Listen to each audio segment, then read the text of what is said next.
Hey everyone, welcome back. Let me move this so I look up at you instead of the corner of my screen. Yes, so today we are back on a pre-recorded lecture and we are going to be discussing the root. Sorry. It's harder than it looks, guys. There's a lot here on my screen and it's very hard to stay organized. Okay, so we're gonna learn about the root. You guys had the leaf last time and an assignment with the leaf for homework. And so just like normally, you'll have the root lab today, and then there will be a homework assignment with a root lab. The root lab is one of the shortest labs of the semester. In fact, I used to combine the root lab with the leaf lab in previous semesters, but this time I kept it single by its own, but it's going to be a shorter lab than most of the other labs that we do. Okay. So the last time we talked about the leaf, we talked about functions of the leaf, how to tell the parts of the leaf from the outside and also the inside of the leaf, compared the dicot leaf to monocot leaves and how we tell them apart both from the outside with our eyes and inside in the microscope slides. And then we talked a bit about different adaptations that some plants have with special variation of leaves that allow different functions. Okay. Today, we're going to cover the root. We're going to cover functions of the root systems. So there's different types of root systems. We'll talk about those. Well, we will have to cover a little bit about growth, but some of that will be review because it's similar that in growth that we've talked about before. And then the external parts of roots, the internal parts of roots, and lastly, variation or adaptations of, okay, sorry, my phone is, okay. Yeah, it's a crazy time to be living in New York City right now, I'll tell you that much. But anyways, here we're talking about plants, so let's talk about plants. Yeah, and so the variation and adaptation of the root, right? Okay.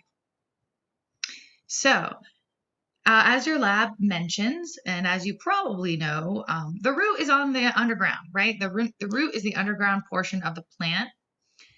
So it's located down here. This is our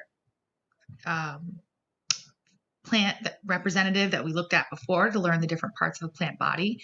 So you have the shoot system, which is above the ground, and then the root system, which is usually below the ground. And so there's major functions of roots. So what are those? What does a root do? Why do plants? Oops, no. Why do plants have roots? Well, roots have a few different functions. The first function is to literally hold the plant in place, right? So to anchor the plant to the soil so the plant doesn't get pushed around by the elements, right? So to anchor the plant to the soil, that's one root function. And believe it or not, you might not think about roots that much, but roots are actually the majority of the plant in a lot of cases. So usually in plants growing outside in nature, right? Not so much in plants that are in pots, but usually in plants that are growing outside in nature, in a lot of cases, about a third of the plant is above ground, whereas 2/3 of the plant are actually the roots or below ground. So if you think about like a 90-foot tall or 100-foot tall tree, how much mass is up there above the ground? Well, think about how much mass is below the ground, right? It's mind-boggling. Yeah, so roots anchor the plant to the ground and in a lot of cases make up the majority of the plant. And then this is maybe a little bit more familiar to us about root functions, right? So roots absorb water and minerals. That is their main job. That is their main job. Another thing that roots do, so the roots absorb water and minerals, right, from underground. And this helps play a role. So like absorbing water from the ground helps liquids move throughout the plant. Think about it this way. Water is coming in at the roots and that's causing a bit of pressure, right? Like pressure is pushing into the root as the water comes in. And that pressure is going to help push within the shoot system other liquids are going to kind of be regulated a bit by that pressure. Oh, and sorry. As we talked about before in the leaf lab and also the stem lab, right? Water and minerals, here I will annotate because I'm super awesome at it. Okay. Water and minerals are going to get absorbed by the roots and move up through the plant body and ultimately be used for photosynthesis, but then water vapor is also going to be released at the stomata of the leaves, right? And then likewise, I will change colors to, I guess they have yellow here. I can use red. Likewise, right, the leaves are making the products of photosynthesis, right, sugars, and those sugars are gonna head back down to the roots, and in some cases be stored inside of the roots. In some cases, so that's another function roots have. Roots anchor, they move water, they absorb water and minerals from the soil, and they play a role in conducting fluids throughout the plant.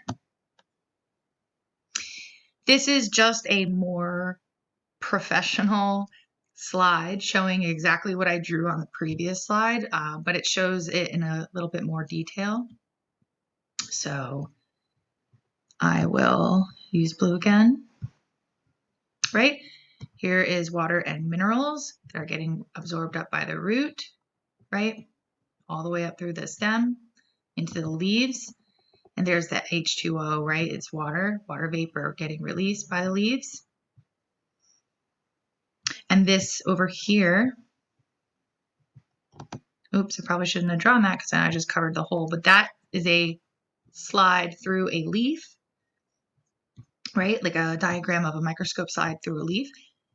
And this is showing you, right, the xylem is where that water is located, and because it's the vein of the leaf. And so ultimately after being used in photosynthesis, it will escape through those stomata, right? Yep. Yeah, so it's just as a better job of kind of organizing what I said on the previous slide. Remember, all the slides are available on Blackboard under the lecture slides for your convenience. Okay, next. So roots anchor the plant, roots absorb water, roots play a role in conducting fluids throughout the plant. And as I just mentioned in the previous slide or two, that roots can also store sugars. So in some cases, the roots store a lot of sugars. For example, in some of these commonly eaten roots, right? Here we got radish, carrot. Those are all examples of roots. And they have a bunch of sugars in them. And what that does is if these plants are living in an area that, let's say it's really cold or something, just in case the leaves die, the sugars stored in the roots can have the plant make more leaves. Another example of this is in trees that lose their leaves in the wintertime, right? There's a word for that, right? Deciduous is the word. So in trees that lose their leaves during the wintertime, you often have roots storing the sugar over the winter, and then that allows the tree to make more leaves when you get to the spring, because of that preserved sugars in the roots. Okay, so that I think is, let me go back over here. That is all of our root functions. So anchoring, absorbing water, helping move liquids through the plant, and storing sugar, right? Okay. Now let's talk about root systems. So there's two types of root systems we're going to talk about today, and they're both mentioned in your lab. So one of them is, so first we have to talk about this before we talk about root systems. So believe it or not, we haven't talked about the seed yet. That'll be next class. But inside of a seed is a baby plant, inside of the seed. And that baby plant will have a baby root, right? A baby root. So here's a seed, and the baby plant is in there. You can kind of see it in there a little bit. We'll learn more about the seed next class. And here's that baby root coming out of the seed. And that baby root is called a radicle. Radicle. Not like radical, but it sounds the same. Oh, I'm dating myself there. Yeah, it's called a radicle. So that radicle, here, let's get out of the annotate. That radicle is what's going to grow into the first mature root of the baby plant, and that's called the primary root. So see, here's that radicle, and it's going to grow into the primary root, right? Here's the radicle. And then ultimately that radicle will get more mature, and then we call it a primary root. Here it is, primary root. Okay, the radicle grows into the primary roots. And then over time, eventually, I guess I can use the same colors, eventually the secondary roots are going to grow off of the primary root. So I'll draw it here. Here, this blue thing is a primary root, right? This blue thing here is a primary root. And when the primary root is getting mature, eventually there will be secondary roots that come off of that primary root. So you can see here, right? So eventually they'll be up here too, secondary roots. All right, so now we know a little bit about what we call roots. We can talk about the root systems. So if the primary root remains functional and prominent in the plant, we say that that plant has a taproot system. So I'll use the same color as before, blue, right? So you see here, they actually made it red here, but this is the primary root. Ooh, can't draw a straight line. And that's the main root of this plant. And so this root has a can't draw a straight line. This plant has a taproot system, right? An example of a plant that has a taproot system is a dandelion. So here's that taproot going deep, deep, deep, deep down. And it's functional and I'm gonna move this, prominent, and therefore has a taproot system. When a plant has a taproot system, it can make it really difficult to weed it. So if you've ever had dandelions growing in your yard and you've tried to weed the dandelion, sometimes it can be very hard because that taproot system goes so deep into the ground. Okay, so taproot system is one type of root system. If the primary root does not remain functional, then what'll happen is roots will arise from the stem. So you can see here in this drawing, they're kind of like coming right out of the stem. There's no didn't know I could move that. There's no dominant primary root in this case. There's just a lot of these roots all coming off of the stem, right? You'd see them more clearly here on the base of this palm tree. These are all the roots coming off the stem. And in that case, we don't call it a taproot system anymore. We call it a fibrous root system, right? Fibrous root system. All right, taproot system, fibrous root system. Okay.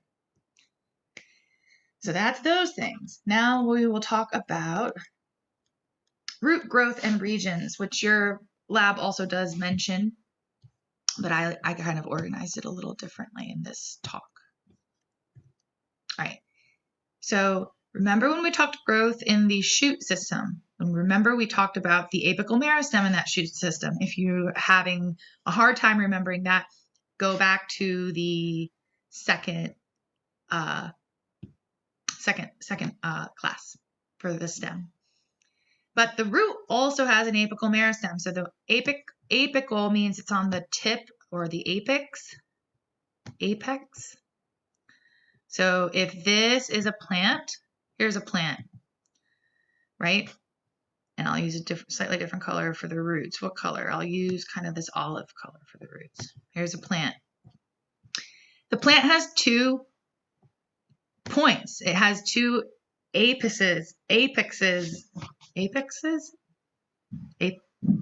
has 2 points.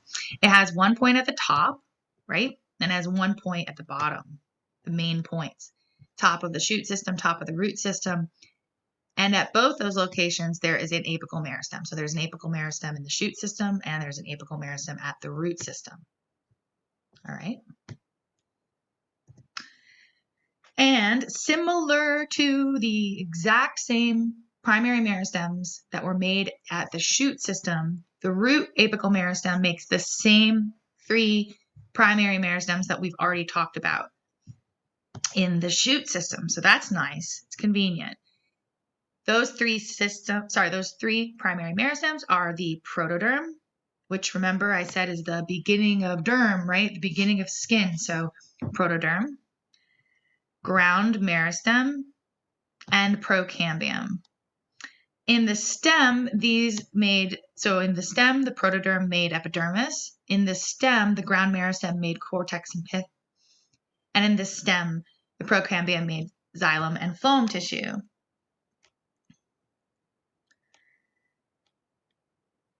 And that is the same things. Sorry, I get distraction. And those are the same tissues that would also be made at the root. Same tissues, right? So those primary meristems make the same tissues, whether they're in the root or in the top of a stem. Next. Oh, the other thing a root has is this thing called a root cap. I'll draw. I don't know why I like to draw so much when I pre-record these things. Maybe I'm. So here is this root cap. Can't really draw that well. And the root cap is going to protect the root as it lengthens in the soil. The root cap's going to kind of give it a little bit of protection. All right. So so on the left, we have that apical meristem. And I just told you that there are 3 primary meristems that the apical meristem makes. These are color-coded to the same colors in the slide. So let's see, the protoderm is this kind of light blue color. Ground meristem is kind of this gold color. And then procambium is kind of this purple color where the xylem and phloem are located. But now we're going to talk about the parts of a root, like the zones. So the root apical meristem is at the tippy tip, and that is the zone of cell division. And that makes sense, right? Because the apical meristem is where the apical meristem is dividing into these 3 primary meristems, and then those 3 primary meristems are going to divide into the different primary tissues. And so that makes sense, right? The tip of the root is called the zone of cell division. And I just want to make sure, because it's definitely mentioned in your lab. Yeah, same thing that says in your lab. Next is the zone of elongation. The zone of elongation is basically where you're going to have those newly made cells. So those newly made cells that were made in the zone of cell division are going to start to kind of mature and get a little bit longer and fully, grow to their proper size in the zone of elongation. So that's what happens there. And that causes the root to get longer, right? Zone of elongation makes sense. And then lastly, you have this zone of maturation. This is where the cells finally become mature, like 100% mature for their whole process.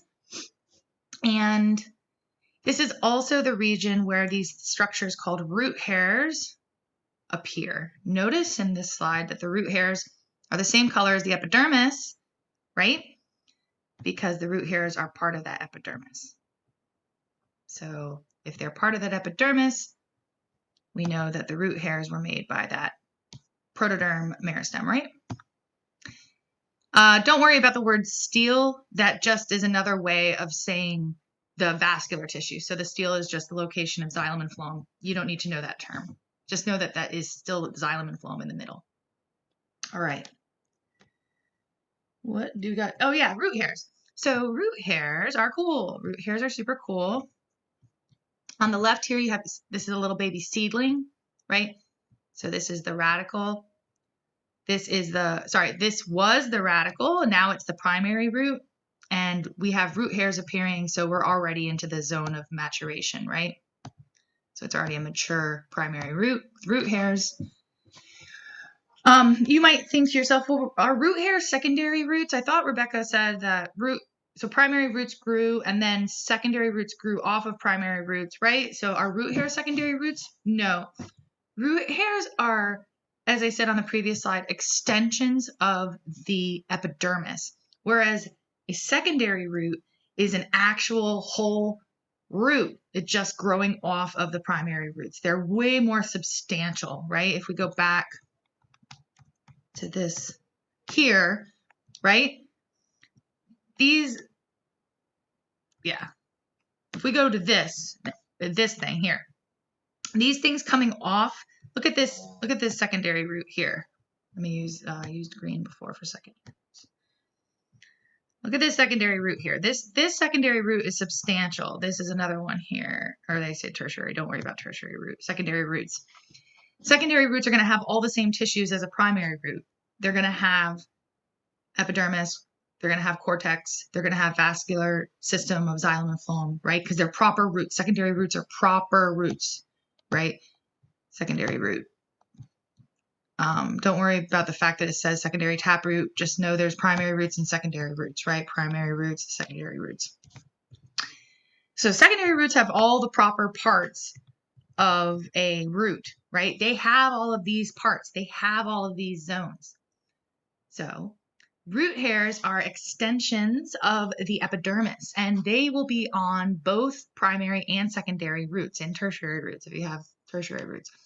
What root hairs do, so they're named very well because they actually look like a hair, like a thin white hair. And the reason they look like that is because they're only composed of one cell.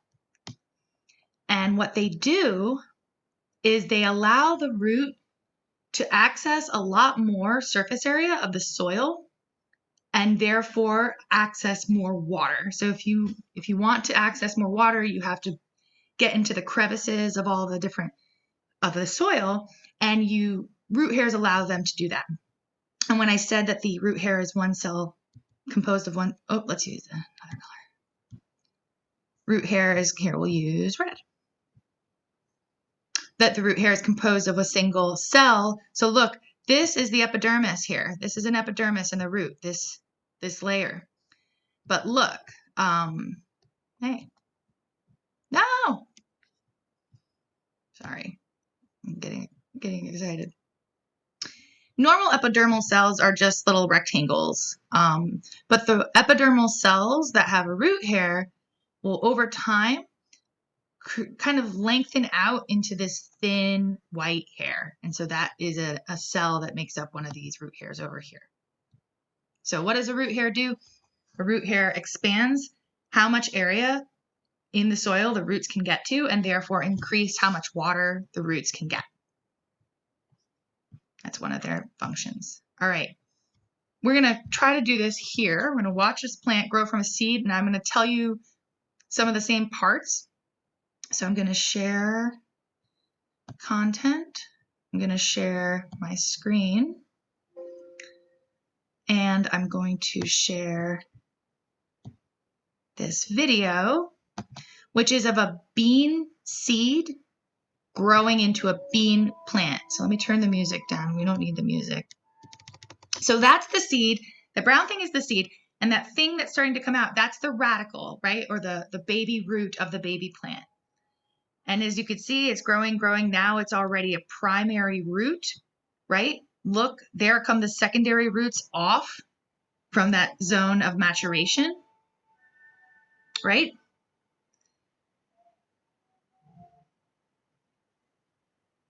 Or, well, yeah. And we don't really see root hairs on this quite yet. They're too small to see. All right, so now the plant is growing up larger. But we're going to talk more about what's happening in this movie during the next lab. But what I really want you to see is the beginning part of this for the root. So that, again, that's a seed. That is the radicle or baby root coming out of the seed. So now it's a primary root. See a little bit of fuzz there as the root hairs, but not too much. Here come the secondary roots growing off of the primary root. Right? And you can see what I was talking before about how to get into those crevices, right? So if the primary roots and the secondary roots both have root hairs, think about how much more soil that they can access, right? And then this is good here. So, sorry. So this is another view of the root system. And I just want to show you how, look, you see it's a day by day time lapse of the root growth. But pretty amazing. And now it's kind of maybe easier to see why, like I said, for many cases, about 2/3 of the plant is located below the ground, right? Because you need a lot of roots. All right, we will talk more about this video. This video will be posted on Blackboard, and we will talk more about it during the seed germination lab. But I like to show that since I just talked about roots growing. All right. Let's make this so we watch that. Okay. So how are we coming here? We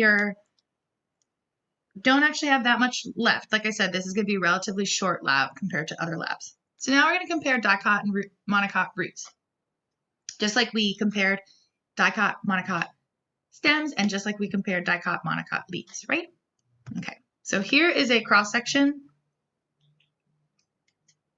for dicot and monocot roots.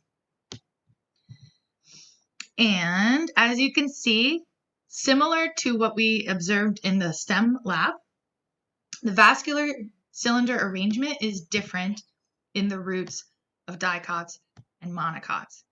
So in the roots, and now we're talking roots, right? The roots, on the dicot side of things, the vascular is what's called vascular cylinder, but the xylem and phloem in the dicot root is located in the center, right? And there's only one. There's only one vascular cylinder, and it's located in the center. That's in dicot roots. In monocot roots, the vascular cylinder, it looks like it's kind of arranged in a ring. So here, and then each of these areas I can't draw. I'm so sorry. Should be able to draw. Each of these bigger holes would be would be where xylem and phloem are located, right? So in dicot, there's one vascular cylinder and it's central and it's small. Sometimes I like to do like this to really drive that home. Here's the vascular cylinder in a dicot root. Here is the vascular cylinder in a monocot root, which looks like a ring, right? Similar to what we have seen in another lab, in the STEM lab, but this is a different situation. And that's something I want you guys to do, is to compare. So I'm not going to do it for you. You're going to have to go back to your lecture notes. But we looked at, sorry, you're going to have to go back to my lab slides to do this, not lecture, lab. So we looked at dicot and monocot stems in the STEM lab, right? Lab 2.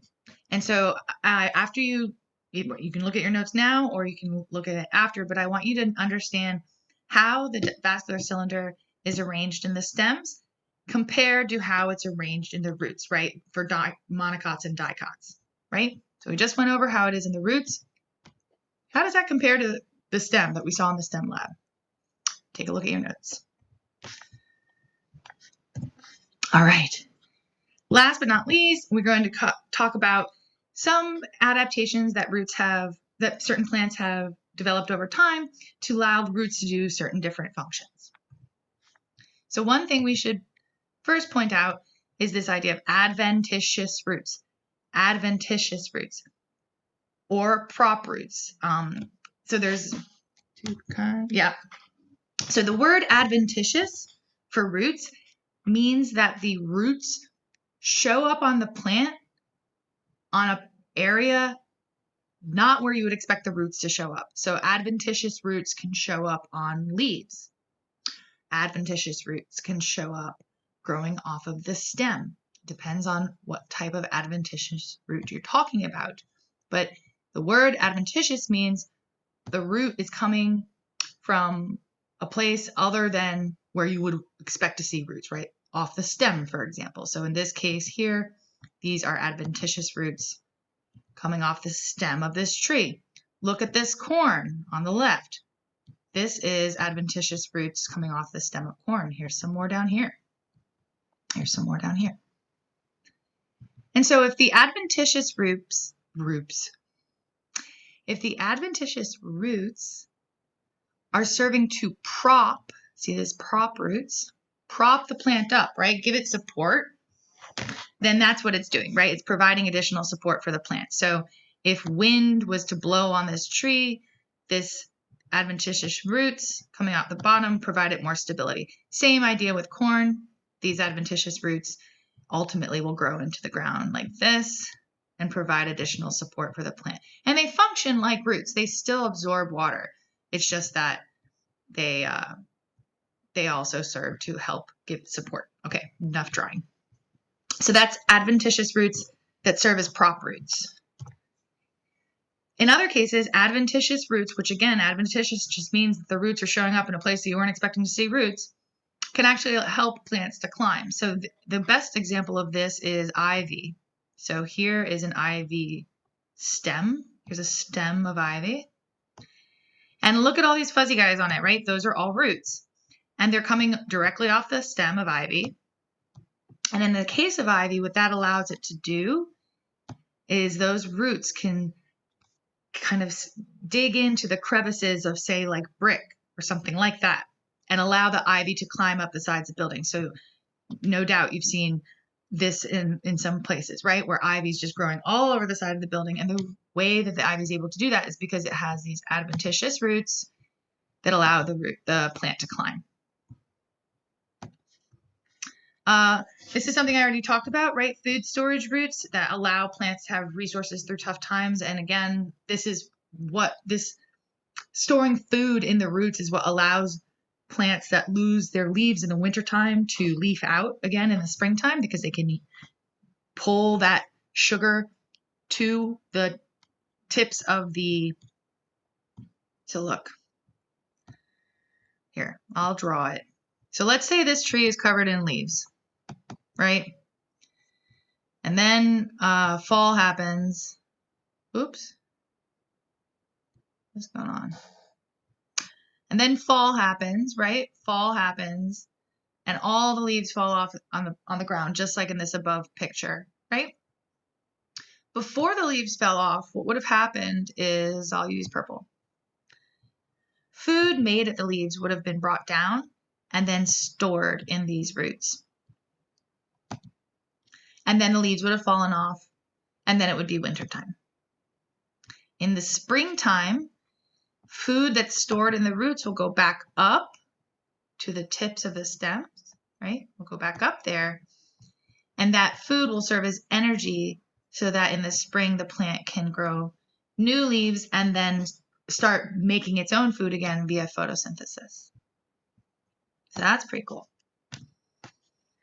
Another type of root adaptation is what are called aerial roots. Aerial roots allow plants to live in both aquatic environments, but also allow plants to live outside of the soil, often growing on other plants. So on the left here, this is an example of a mangrove.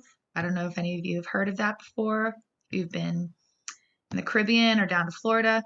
Here is the aerial roots. You can see they stay up here.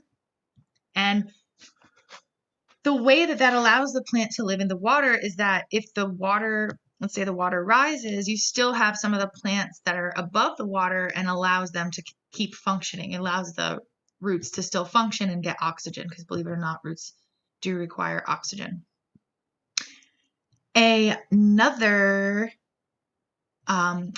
So aerial roots allow plants to live in aquatic environments or allow them to live outside of the soil, often on other plants. And in this case, you could see these orchid plants. So here, all of these orchid plants have aerial roots. It's because a lot of orchid plants are examples of plants that grow on other plants and not in the dirt. Okay. Another term that's mentioned in your lab is velamen. So orchid plants, you might think, well, how?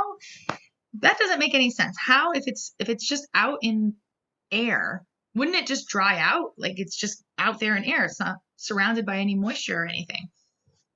In the case of the orchids, this velamen is this kind of white waxy coating, and it coats the roots. and gives them kind of a white appearance, and that prevents the roots from drying out. This is another example of a root adaptation or a variation are root nodules.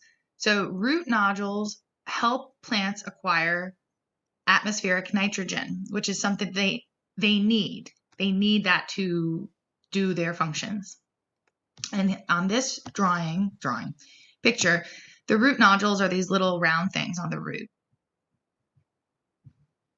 Okay. How do they help plants get nitrogen? I'll show you.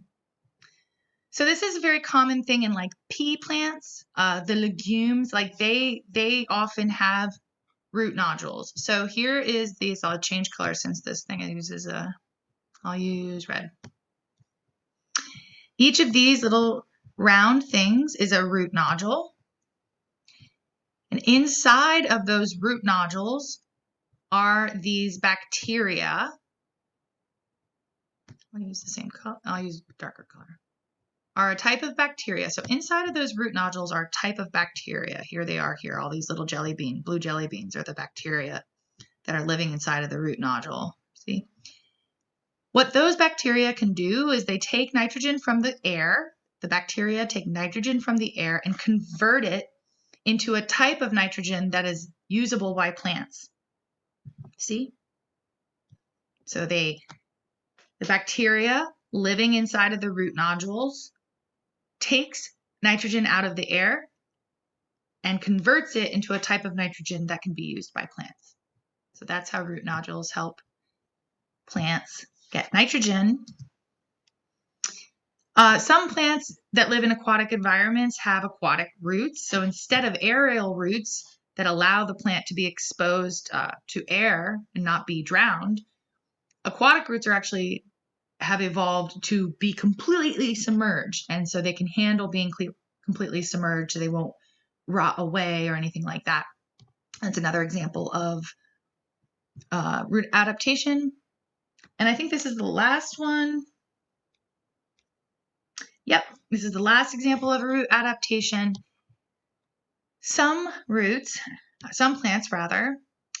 So we saw root nodules, and that was when bacteria live inside of parts of the root and help the plant get nitrogen, right? That was root nodules. In other cases, some plants have a relationship, we call it a symbiotic relationship because both the plant and the fungus benefit, so it's like a symbiotic thing. Some plants have a symbiotic relationship with fungus. You don't have to know the scary word mycorrhizae, but they have this relationship with fungus, mycorrhizae fungus.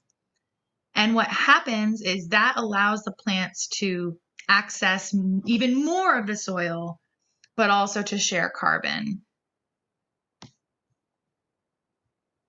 So on this next slide, it kind of shows you what I'm talking about. I'll use red. I'll use blue. So each of these trees has a bunch of roots underground. And those roots allow those trees to access some parts of the soil. But by having these symbiotic relationships with this fungus, so here's the fungus, here's one of them. Don't worry about ectomycorrhizal, just worry about fungus. So here's one fungus, here's another fungus. And the fungus has kind of like, it grows both underground and above ground. We only see the mushroom that's sticking out above ground, but connected to that mushroom sticking out above the ground, there's a bunch of fungus threads kind of going down into the soil. And what happens is the fungus threads can access certain parts of the soil. And the plant roots actually might connect with that fungus. And then maybe the plant root connects with the fungus here. Now, if there's water, let's say there's only water over here. There's water over here, but there's none over here. The water can actually be and let's make the water a little bit. So let's say there's water, this moist soil. The fibers of the fungus actually can transport the water all the way, oh, not drawing good, all the way over to this tree. So that's how it could help plants access more water. But then the other thing too is that they can also transport carbon, which for your purposes is sugar, from one plant to the other. So let's say that the sun is over here and this plant is able to make a lot of sugar, making sugar, red sugar. But the sun is not on this Norway spruce, and so it can't do photosynthesis, right? This is, of course, totally hypothetical, but this is very simplified, but you get the idea. So now, oh no, Norway spruce doesn't have the ability to make sugars, and so sugars can actually, remember, they get stored in the roots, can actually also get vectored or moved via the fungus such that now the plant can have sugars. So roots sometimes have a symbiotic relationship with this type of fungus called mycorrhizal fungus and allows plants to access more water and share carbon. All right. That is all that we have for the roots. I told you it's going to be a shorter day. There is a root homework assignment that's available on Blackboard starting on Thursday at, I think, 7 p.m. I might have had it set, either 7 p.m. or 8 p.m. on Thursday. And it's due via Blackboard by Saturday the 6th at 6 p.m. So keep an eye on those due dates. You can refer to your syllabus to see the upcoming due dates and the upcoming exams. Our first exam is actually in less than 2 weeks, right? Our first exam is going to be a week from this coming Tuesday. So it's important to be doing those assignments so that you're learning the material. I will post a study guide for you guys for the exam probably on the 9th, which is a Tuesday. And our exam is on the 16th, right? So 14 days from when I'm recording this, but when you're watching this, it's going to be just the 12 days, right? So less than 2 weeks. And next class will be the 5th lab. Can't believe already 5 labs. And we'll be talking about seeds and germination. So write any questions that you have for me in this pre-recorded lab on the discussion board in Blackboard so I can get back to you, and have a good day, and I'll see you next time. Thanks, guys.